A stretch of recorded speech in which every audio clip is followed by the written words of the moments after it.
Hi everyone, I'm your host Leilani Diaz, and welcome back to another episode on my podcast. I was busy dancing, and basically me talking with some UNL student dancers about their experiences in dance and all about their journey and how it came about and like how they're here in the program. And so today I am here with Mariela Hernandez. Hi. So, how are you today? I'm doing okay. I'm a little bit nervous because I have some exams this week, Mm. language exams. So I'm a little bit concerned, but okay. It's okay, girl. I understand. I have a lot going on too. So, could you tell us a little bit about yourself and how you got into dance? Yeah.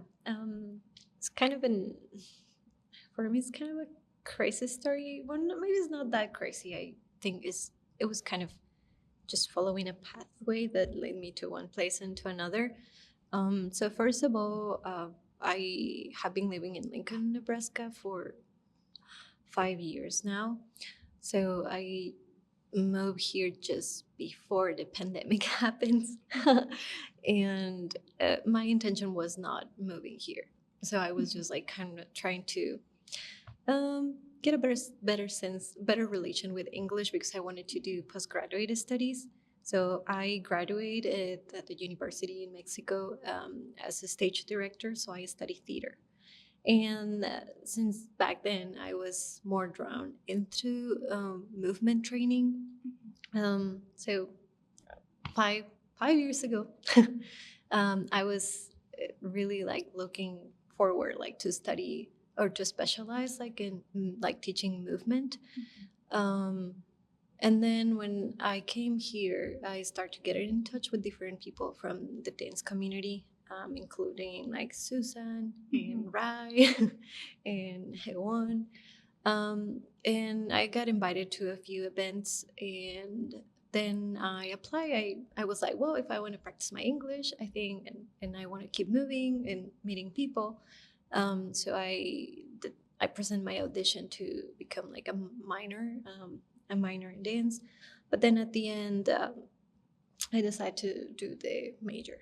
And that's kind of how I get into the program here. And I think, yeah, really a summary and how I get into let's study dance first. Could you be more like explain more about what movement training? Because you mentioned about movement training. Yeah. And we're like, that's exactly where I didn't want to go. No. No, because I love to be specific, and that's an issue because I No, love that's it that okay. much that I was like blah blah blah blah. Okay, so when you train in theater, at least in the school in which I was trained in Mexico, because I think theater here is also a completely different thing. Um, but we share something, which is like you have to be trained. If you're gonna be like a performing artist, if you want to be an actor, like an actress, you're gonna be trained in voice, and you're gonna be trained in movement, and you're gonna train acting, right? So when you train movement, and then eventually the combination of movement with like voice, magical things happened. So I was trained in different like somatic movement practices. Um, some of these were like between voice and movement, like Feldenkrais and Alexander technique. But then also I started looking like other options, and then I got into a school that is called Body Mind Movement.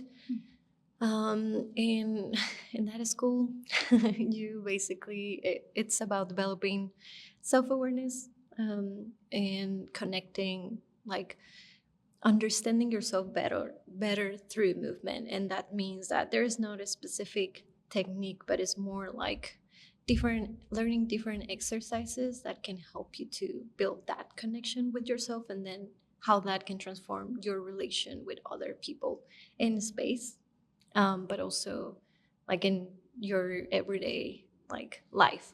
So that's kind of one thing. Other type of training is like neutral mask.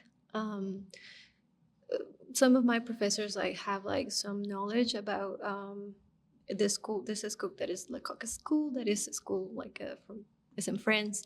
So basically, it's literally you train with like a neutral mask that doesn't have any gesture. Wow. So you also, it's like a lot of exercises. It's just like practicing like exercises like walking, but with a mask. It's like you have to become like one figure or the thing. You have to make the character, not the character, but yes, the character appear. It cannot be you, right? So when we talk about mask, we talked a lot about finding the connection with in my training. This is like my training. Okay, we talk about like finding this connection with the entity that is in the mask, right? So I will say that mask, working either with neutral mask or I also train a little bit in comedia dell'arte. It's a different type of mask. Those masks has like a those are characters and has a specific like age, like profession, etc., and there are particular body shapes, body gestures that you have to learn in order to go with the character. So that's completely different. But it's so when I say movement, I refer to very like improvisation things that happen in things like body mind movement, but also codified movement that what happened with Comedia dell'arte, like, oh, this is like an arlequino, right? Or this is, so yeah.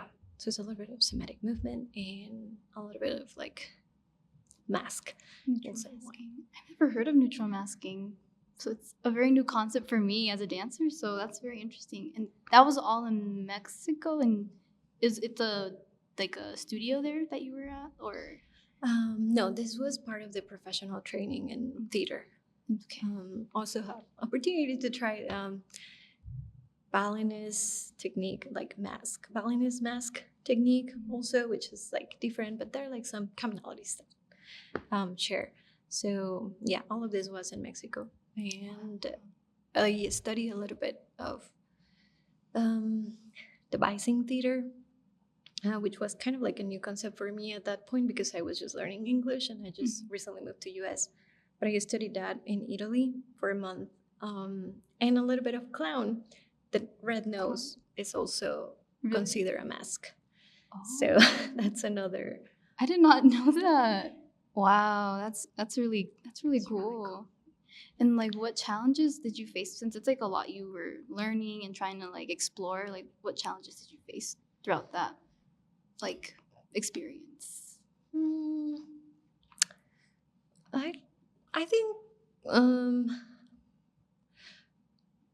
for me the biggest challenge, I guess, at this point is to try to find a common language to communicate with people, because I mean, when I was in Mexico, I grew up there, so we have like a common experiences and even like common feelings as a collective in society.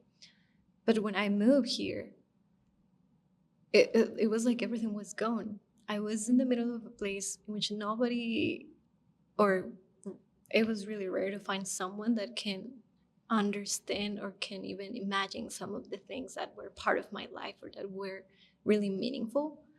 So for me, kind of developing this sensitivity in this listening to how a new social context works, in how what are the basis for communication, what is a no-go, what is acceptable. Yeah, I think that is like the huge like the biggest challenge that I have encountered. When I was in Italy, I didn't. How was it? I think it was after like a year and a half of being here in US. So my English is still like very like. So it was also really difficult for me to connect with the few people that were there that speak like English mostly, and then I was in an environment in which people speak Italian, and it was interesting. It was really interesting. I like it. It's I like the fact that you can still communicate in at least very strong emotions with your body and your movement, and sometimes you don't need the word to say this is like, Mhm. woo, this is the best thing ever, or this is like, please stop, it's hurting, right? Which one has like resonated with you the most, would you say? Me crying. Madre Inmigrante was kind of like one of those kinetic events that happen in your life that is like kind of it was a creative process. It was also like we worked with that piece for 2 years. Well, 2 years and a half. It was a collective creation, but the reason why it was so relevant is there are like two reasons. One, because when I graduate, I have really bad experiences. Like when I was graduating with like all the final tests and everything was and ended up like exhausted and I didn't want to do anything anymore. I was like, I'm done. Like I'm like I cannot do theater, I cannot do performing arts, I don't want to do anything. So then the collective called me back for this project because we started that when I was in school, and I was like, I don't know, I don't feel it right, and but that was like that changed everything. That changed. I think that definitely changed my life and affect the future decisions that I took to keep improving more in movement and dance. And the second reason is because the content of the piece. Before that, I was like, I have in my mind this idea, yeah, my family, immigrants, and that's it. Because also I'm not that close with my family, just with my grandmother. So I grew up knowing that in US there was like this group of people was my family, right, including my mom. And I guess that my perception and my connection with immigration changed throughout a piece because basically it was about that. It touched different points, like as a social issue, but also um, like the emotions or this other sensitive part, like people separating um, and going into the adventure of something that you don't know. Yeah. Right? No, yeah. And how it like it Oh, changed. I'm crying. No, Mariela, don't cry.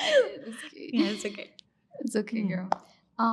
Well, I guess that piece really like has like a lot of meaning to you. And is that something you want? You said that it's something that changed the way you think about movement and dance.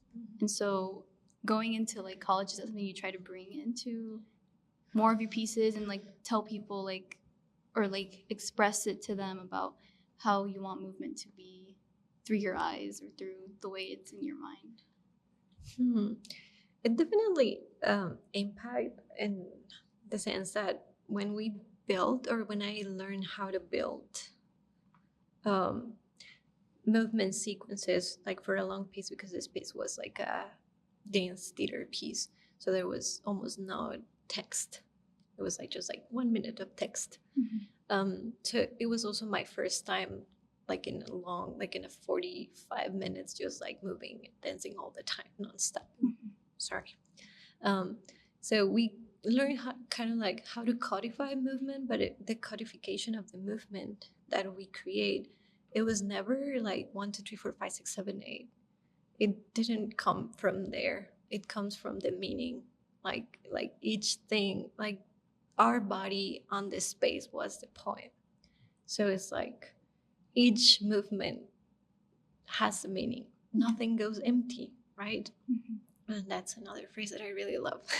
Like never go empty to some, like to your partner, like movement partner, like never go empty, right? So it definitely affects the way and how I perceive dance in this creative process. It's That's probably one of the biggest reasons why I insist to people, when you are moving, all of your history, all of you, you are moving.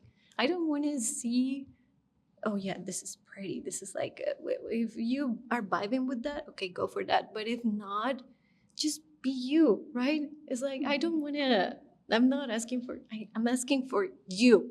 I want to, and if you don't know how do you move, this is your time to explore.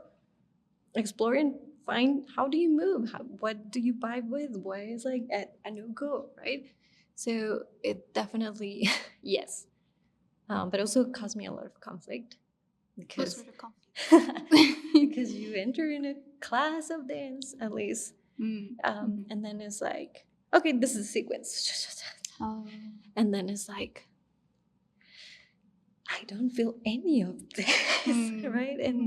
And then I know there's a part about the technique and doing those things as an exercise is like, okay, this is gonna help me to develop new tools that then I can use to keep developing my own language. But when I'm creating, if I'm working with a person that is telling me 1, 2, 3, 4, 5, 6, 7, 8, oh, it's like, yeah, it's so complicated for me. So I think, yeah, with time I have become like probably one of those dancers that a lot of people don't want to work with because I'm like, but what if we do this? What if we do that? Yeah. So that was in your piece from the student dance project. Like I loved the experience being a part of that piece because I wasn't really like thinking of like counts. It was more like just in the moment and like feeling the moment. And so I think that's very like beautiful how you are trying to like show that to a lot of us dancers here in the program and maybe in the future, like as you grow as a dancer. And so I think that's very inspirational about you. Thank you. I'm glad to hear that it was a good experience. It was though. I loved it. Like it was just something that I never experienced as in the past since I was like in a dance team in high school. It was always like counts. And so I was just more like thinking of counts. But for me, I don't count. I can't count. I just more like listen to the music or just go with it.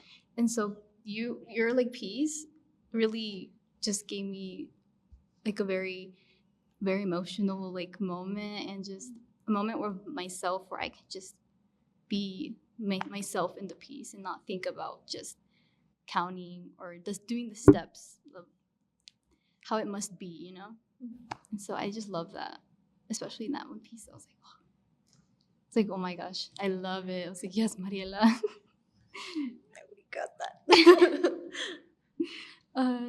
So you came from Mexico to the US and just in terms of like dance, like what would be like the biggest challenge transition that you like faced from that? Definitely. Okay, I was gonna say the style, but no, music. Music? I don't connect with a lot of music that we work with here, and it really took me a while to get what is it, and I was like, whoa. If I cannot connect with the movements, sometimes I can connect with music. And I was like, well, but if I can create that connection with the music, maybe then that will change the way in how I move. But I realized that no, it was really hard. And I was like, wow, I was not only very used to particular ways of moving, or my understanding of what was modern and contemporary dance was something kind of really different to what I have been experiencing here. So I was like, okay, the movement language is different, but then the music was different. And even when we have the option to do those choices, when I have worked like in different groups or like team activities, it's like, well, I don't. A simple thing like if we can choose between do the sequence with piano or do it with drums, and most of the people's like piano, right? And me like, I feel the drums here, right? And I feel the piano like, hey, it is. So that was kind of something interesting, I guess. Yeah, and also with popular music. So, like what sort of music do you put in your own choreographies? Is there like like a theme of it? Or not really?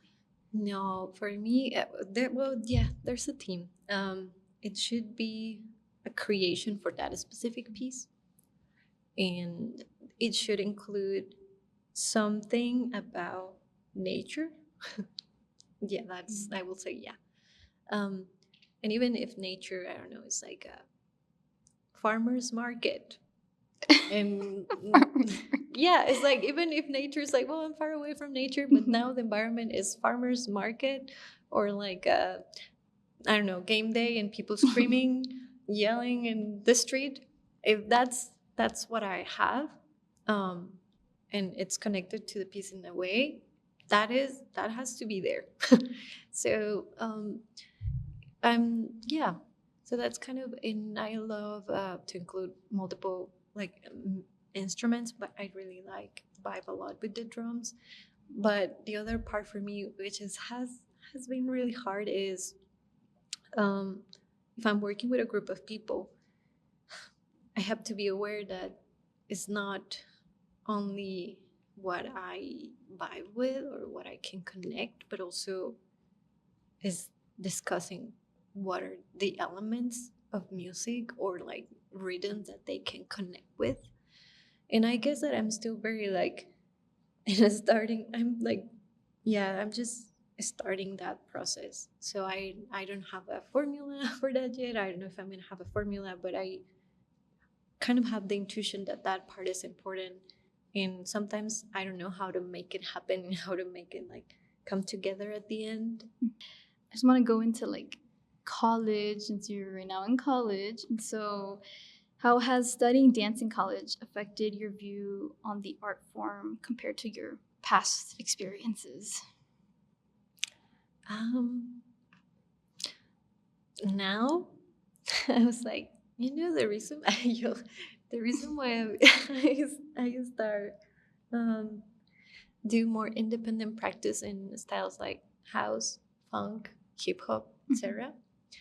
Because I realize that this connection that I feel with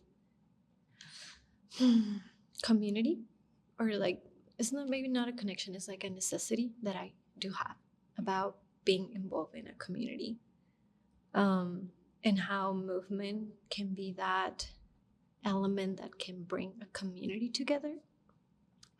It made me think about who really can have access to this type of dance, who really can, because before coming here, I mean, like I didn't grow up like studying dance. We didn't have the money to do that.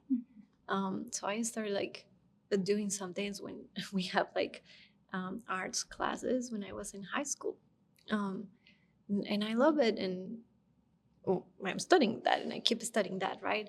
But when I came here, it was really shocking for me to hear that almost everyone was like, "Oh yeah, I'm doing this since I am 3," or since, and it's like, wow, that's crazy.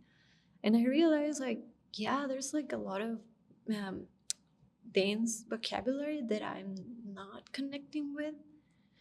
And it's like, but I don't share that story with that either. So I guess that it really made me question, like wonder, question, mm, which type of, oh, excuse me, which type of dance um, or movement practices I want to promote, or I want to share, and I want to be part of. Because I think it made me think really about this elitism that exists in performing arts in general. Um, so I don't know, that's kind of a little bit where my reflections are going right now. I think I want to get more involving practices that are definitely not about being a specific form, shape, but more about finding who you are and who we are as a group. And I think that, thank God, that there is also um, codified movement or codified dances at this point that can help us with that. Moving on to like personal expression, like in your way of expressing dance, how has your dance journey allowed you to express your personal identity? I have a issue of personalities in there, because for me, choosing movement, first I thought it was theater, but then I realized it's not all this, is movement, right? And then it's like, okay, maybe dance and movement. I'm still not choosing which one to use, but it's connected to resilience. So for me, I move or I dance because it's my resilience practice. Um, Recently I started experiencing, okay, resilience practices also can be fun. Okay, that's good, but that is experience that's kind of like new experience, or at least I have become aware of that in the last maybe 2 years, because before that it was more about how expressing trauma, how expressing things that were painful, how expressing also a way to criticize the things that I see in my surroundings that I was not, that I disagree, things that I disagree with, um, or things that are affected me in a way. So I guess that in different moments of my life, there always like have been a particular practice that I'm more drawn into. And it's that practice and not other practice that at that point helped me to express or help me to figure it out what I am or who I am at that moment. So for me, really, dance and movement is not. It's something irreplaceable in my life. Is that how I say it? Irreplaceable. Yeah, it sounds weird, but yes. Yeah. Mhm. And what recent like choreography project have you been in that challenged you a lot? Mm, a lot. As an interpreter? If you want, yeah, we can do that. Because I was thinking was more as a choreographer. The last piece that I choreographed was very challenging. I think I'm gonna go with that because it has been really meaningful, and it's not that others have not, but the difference is this one feel like a huge responsibility for me because it was not just one person. Right at the beginning of the process, I have 11 people, and like living all my creative process um, with them. And then also like every almost every day like thinking about different people and how can I be closer to them, and how like thinking what am I missing, what they're trying to tell me, what they're not telling me, how can like, because at the end it was like I needed to think how can I prepare a practice um, that allow us to find what we are as a group.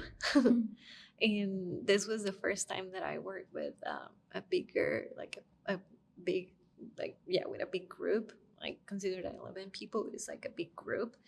And because of the nature, like of the choreography or what I was looking to, it was like, there isn't, I don't want to be that dictatorial person, and it wouldn't make any sense.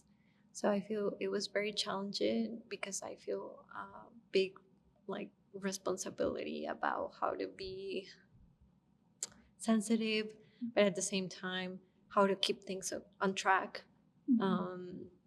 And yeah, like being the moderator, no mother, that not The mother. the mother, no, una moderadora. Moderator. It's sometimes it's really hard. Yeah. Um, And what piece was that one that you're talking about? The 11 members. our where? I was in that one. Yes. I like that. And you're like, what are you talking about? I don't Yeah, know. I was like, what 11? Yes. I was like confused a little bit, but that was a good piece. That was the one I was mentioning about how I felt very connected, and I loved that one a lot. It was a really good experience. It was my first time doing the student dance Oh project. yeah, it's true. I do remember. I was honored. happy honor. So now that we talked a lot about your experiences in dance and all that, what are your long-term goals as a dancer? Mhm. I want to do research. So I want to be like a researcher of dancing culture. I really love that. It's like, and like there is always like a purpose, right? Like mhm. I never imagined how important is the role of these people, and I think it's one of the pieces that is missing. I feel, or and I feel missing this like from Mexico to now, right? So it's not just like now I'm here. No, no, no. Um, who are the people that talk to us about how deeply connected is like the social context with the movement that we do, and also how to be responsible with the movement that we promote, and how to become passionate for new ways, right? How to become like basically I think how to become a better human being because you're a little bit more open to experience. um, and so that's kind of one of the things that I want to do. Is there any advice you'd like to give to any of the dancers maybe watching the podcast? Mm, I mean, it came in Spanish. No way. Sé amable contigo mismo. Be kind to yourself. Yes. Be kind to yourself. I think sometimes there is not a lot of emphasis about that when we are studying. But especially if you're working, like if consider that like you're moving your body, you're moving your whole history, your whole emotions, your everything, even if you are not like bringing everything to complete awareness. But it's always like the way in how we move. Um, it's always like affecting us like internally in different ways, even if it's not 100% aware. Okay, that's what I was trying to say. So always be kind with yourself and take time, take the space to have those dialogues or that those conversations, even if the conversation is just silence and take a nap and that's it. But I think that is really important. Your body need to rest. You can be training a bunch of hours every day and then stop seeing improvement because you are not taking naps, because you are not eating well, because you are not allowing yourself to fully recover. It always depends on the goals of the people, but be kind. That's a good advice for myself too, because I think I also experienced a lot of like not thinking about resting my body as a dancer. So that's a good advice. It's also I'm telling to people, I'm telling to myself too. All right. Last question is just, is there anything you wish you had known or would have done differently from like everything you've done so far? I like in life or like arriving to Nebraska or like in life in general, like studying theater and then moving to dance or like Yeah, like just your transition to like different experiences and perspectives. um at this point it's really hard for me to imagine how could that have been, because I guess that definitely the result or like the person that I am right now, um, it is because of the communities that I have been involved with. And mm, I don't, there is definitely a few things that I wish I could have skipped. um, but also I think that I have done the best that I could with the resources that I have at any stage of my life. That's the reason why at this point it's like no regrets. um, so no, I guess yeah, I'm in peace with that. That's good. That's good.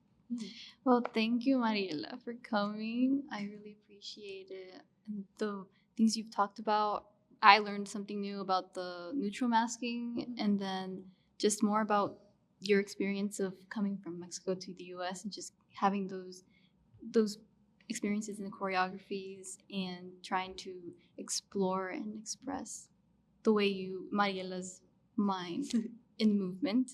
And so where can we find you? Do you have like an Instagram that you want to mention? Be like, no, I mean my kind of like more public space, I guess, is Facebook, but I know that here nobody uses Facebook. Okay, you can mention I want to Facebook. mention is, oh my god, and I'm like Mar Abelino. Oh, it's the same person. It's just that, um, yeah, it's me. It's also me. Follow my podcast. I was busy dancing on Instagram. I'll put the link in the description on Spotify and YouTube. And so thank you for listening to this week's episode and stay tuned for the next ones each Tuesday. Bye guys.